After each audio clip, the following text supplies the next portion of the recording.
Selamat siang. Siang. Salam sejahtera untuk kita semua. Kami ucapkan terima kasih kepada Bapak Tommy Sujarwadi, MS, selaku dosen pengampu mata kuliah Pendidikan dan Budaya Anti Korupsi. Perkenalkan, kami dari kelompok 2 akan mempresentasikan hasil penilaian wilayah bebas korupsi dari Rumah Sakit Jiwa. Sebelumnya, tak kenal maka tak sayang. Izinkan saya di sini untuk memperkenalkan anggota kelompok 2. Saya Mahmuda, selaku moderator pada kesempatan kali ini. Di samping saya ada Salma Rizky Aulia, kemudian ada Adentianto Al-Akbari, kemudian ada Faiz Putra Utama, kemudian ada Muhammad Halifatur Rahman, kemudian ada Herpina Yulianti, kemudian ada Melanie Widya Putri, kemudian ada Aulia Najma, kemudian ada Heri Putri, dan yang terakhir Anis Nur Hikmah. Baik, langsung saja kita masuki sesi pertama, yaitu pemaparan materi. Dimohon perhatiannya. Dipersilahkan kepada pemateri pertama. Oke, berikutnya latar belakang. Pemberantasan korupsi harus dilakukan melalui penindakan dan pencegahan. Salah satu di antaranya adalah program WBK sebagai bagian dari Impres nomor 5 tahun 2004 yang minim sekali implementasinya. Pembangunan unit kerja ZI diharap dapat menjadi mode pencegahan korupsi yang lebih efektif karena pada unit kerja ZI dilakukan berbagai upaya pencegahan korupsi secara konkret dan terpadu.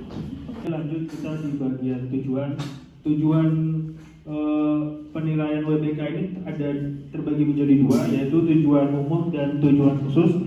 Tujuan umumnya yaitu untuk mengetahui predikat WBK di rumah sakit tersebut. Untuk tujuan khususnya ada 6. Yang pertama yaitu untuk mengetahui nilai manajemen perubahan. Yang kedua untuk mengetahui nilai penataan tata laksana. Yang ketiga untuk mengetahui nilai penataan sistem manajemen SDM. Yang keempat untuk mengetahui nilai penguatan akuntabilitas. Yang kelima untuk mengetahui nilai penguatan pengawasan. Kemudian yang keenam dan yang terakhir untuk mengetahui nilai peningkatan kualitas pelayanan publik. Manfaat hasil pengamatan ini diharapkan dapat memberikan sumbangan penelitian dalam kajian studi mengenai tercapainya wilayah bebas korupsi atau WBK di rumah sakit tersebut.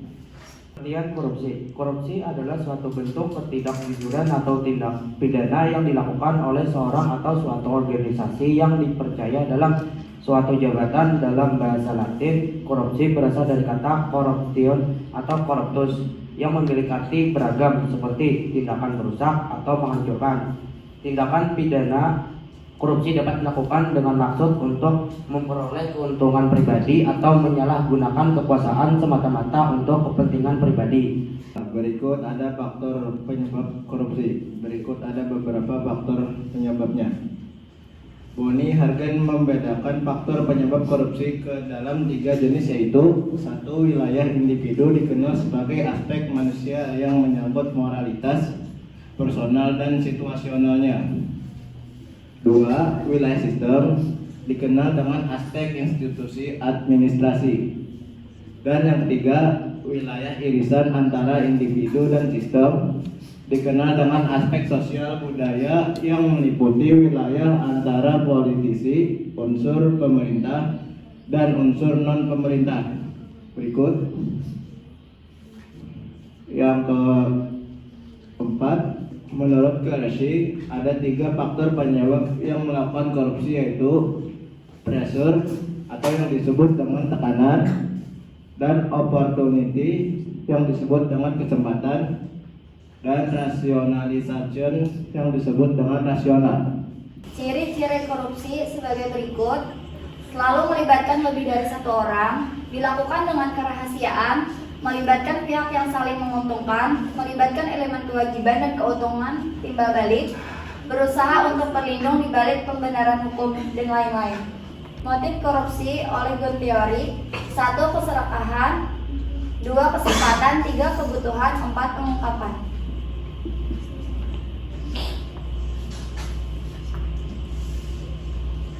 Dampak korupsi sebagai berikut: merugikan keuangan negara dan masyarakat, menurunkan kualitas barang dan jasa publik, meningkatkan kemiskinan dan ketimpangan pendapat, membatasi fasilitas pendidikan dan kesehatan, melambatkan pertumbuhan ekonomi dan investasi, dan lain-lain.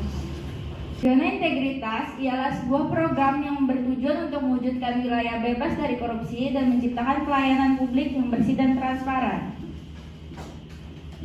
Wilayah bebas korupsi atau WBK, predikat yang diberikan kepada suatu unit kerja atau kawasan yang memenuhi sebagian besar manajemen perubahan, penata tata laksana, penata sistem manajemen SDM, penguatan pengawasan, dan penguatan akuntabilitas kinerja.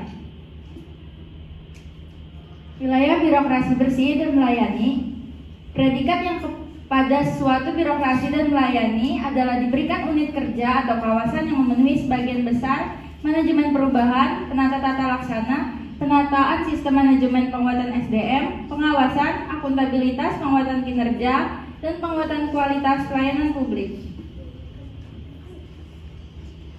Pelaksanaan kegiatan, waktu, hari dan tanggal Selasa 26 September 2023 pukul 9 WITA sampai dengan selesai. Jenis kegiatan, melakukan penilaian berdasarkan formulir penilaian WBK, alat dan bahan, formulir penilaian, handphone atau laptop, alat tulis. Berikut adalah hasil dan pembahasan yang telah kami kumpulkan melalui website yang kami akses. Hasil penilaian manajemen perubahan. Nomor 1, manajemen perubahan dengan bobot total sebanyak 5, nilai absolut 4,36 dengan persentase 87,27%. Dengan rincian tim kerja bobot total 1, nilai absolut 1 dengan persentase 100%. Dokumen rencana pembangunan zona dengan bobot total 1, nilai absolut 0,83 dan persentase 83,33%.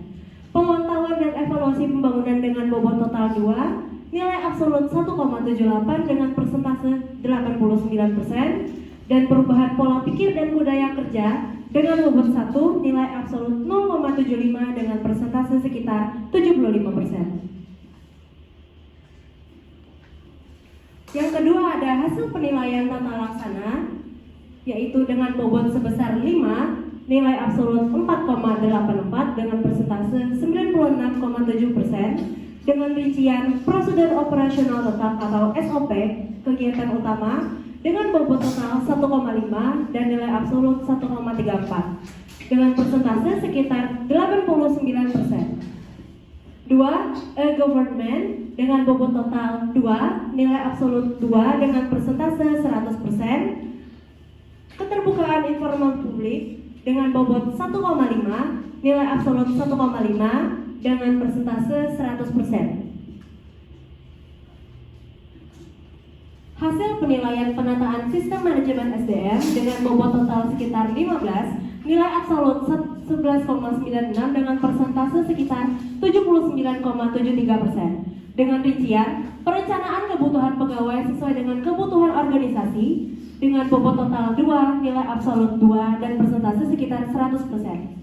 Pola rotasi internal dengan bobot 2, nilai absolut 1,78 dengan persentase sekitar 89%. Pengembangan pegawai berbasis kompetensi dengan bobot total 3, nilai absolut 2,5 dan persentase sekitar 83,33%. Penetapan kinerja individu dengan bobot total 4, nilai absolut 2,67 dengan persentase sekitar 66,75%. Penegakan aturan disiplin kode etik, kode perilaku pegawai dengan bobot total 3, nilai absolut 2,1 dan persentase 67%. Sistem informasi kepegawaian dengan bobot total 1, nilai absolut 1 dengan persentase sekitar 100%. Hasil penilaian penguatan akuntabilitas dengan bobot total 10, nilai absolut 9,69 dengan persentase sekitar 96,88%. Dengan rincian keterlibatan pimpinan dengan bobot 5, nilai absolut 5 dengan persentase 100%. Dan pengelolaan akuntabilitas kerja dengan bobot 5, nilai absolut 4,69 dengan persentase sekitar 93,75%. Selanjutnya ada hasil penilaian penguatan pengawasan dengan bobot 15, nilai absolut 11,99 dan presentase 79,91. Dengan rincian 1, pengendalian gratifikasi dengan bobot 3, nilai absolut 1,5 dan presentase 50%. Yang kedua, penerapan SPIP dengan bobot 3, nilai absolut 2,75 dan presentase 91,75. Yang ketiga, pengaduan masyarakat dengan bobot 3, nilai absolut 2,38, presentase 79,25. Yang keempat, ada whistleblowing system dengan bobot 3, nilai absolut 2,75, presentase 91,75. Yang kelima, ada penanganan benturan kepentingan dengan bobot 3, nilai absolut 2,6 dan presentase 86,8. Yang keenam, ada hasil penilaian peningkatan kualitas pelayanan publik dengan bobot 10, nilai absolut 9,03, presentase 90,33. Dengan rincian 1, standar pelayanan dengan bobot 3, nilai absolut 3, dan presentase 100%. Yang kedua, ada budaya pelayanan prima dengan bobot 3, nilai absolut 2,7, dan presentase 90%. Yang ketiga, ada penilaian kepuasan terhadap pelayanan dengan bobot 4, nilai absolut 3,33 dan presentase 83,33. Selanjutnya, ada rekapitulasi penilaian WBK. Yang pertama, ada manajemen perubahan dengan bobot 5 dan presentase 87,27%. Kedua, ada penataan tata laksana dengan bobot 5, presentase 96,7%. Ketiga, ada penataan sistem manajemen SDM dengan bobot 15, presentase 79,73%. Yang keempat, ada penguatan akuntabilitas dengan bobot 10 dan presentase 96,88%. Yang kelima, ada penguatan pengawasan dengan bobot 15, presentase 79,91%. Dan yang terakhir, ada peningkatan kualitas pelayanan publik dengan bobot 10 dan presentase 90,33%. Kesimpulan, hasil perolehan nilai wilayah bebas korupsi atau WBK di Rumah Sakit Jiwa X yaitu komponen manajemen perubahan 87,27%, yang kedua penataan tata laksana 96,7%, yang ketiga penataan sistem manajemen SDM 79,73%, keempat penguatan akuntabilitas 96,88%, kelima penguatan pengawasan 79,91%, yang terakhir peningkatan kualitas pelayanan publik 90,33%. Adapun total perolehan sebesar 88,47%, berarti Rumah Sakit Jiwa X sangat memenuhi standar penilaian yang telah ditetapkan untuk mendapatkan predikat wilayah bebas korupsi atau WBK.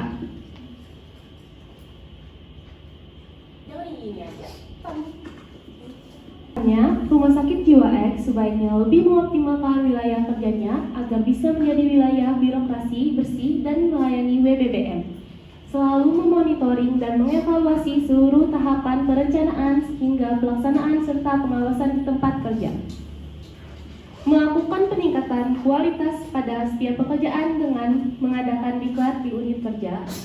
Membuat penataan SDM manajemen dan karyawan yang sesuai dan dilakukan pengawasan terhadap para pimpinan dan karyawan. Dengan demikian, maka dapat mencegah terjadinya korupsi di lingkungan kerja.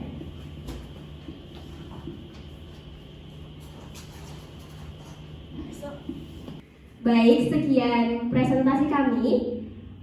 Dari kelompok lain, apakah ada yang ingin ditanyakan? Dipersilakan. Baik, silakan. Perkenalkan, saya Nazwa Nanda, perwakilan dari kelompok 1. Izin bertanya, apa saran dari kalian terkait dengan pengoptimalan wilayah kerja di rumah sakit jiwa tersebut? Sekian, terima kasih. Baik, terima kasih atas pertanyaannya. Izinkan kami menampung terlebih dahulu. Baik, terima kasih atas pertanyaannya. Saya izin menjawab pertanyaan dari kelompok 1. Rumah Sakit sakit jiwa ini perlu mengoptimalkan kinerja pada bidang penataan sistem manajemen SDM dengan bobot 9,73%, khususnya pada indikator penetapan kinerja individu yang perlu ditingkatkan. Terima kasih. Apakah sudah jelas? Baik, terima kasih.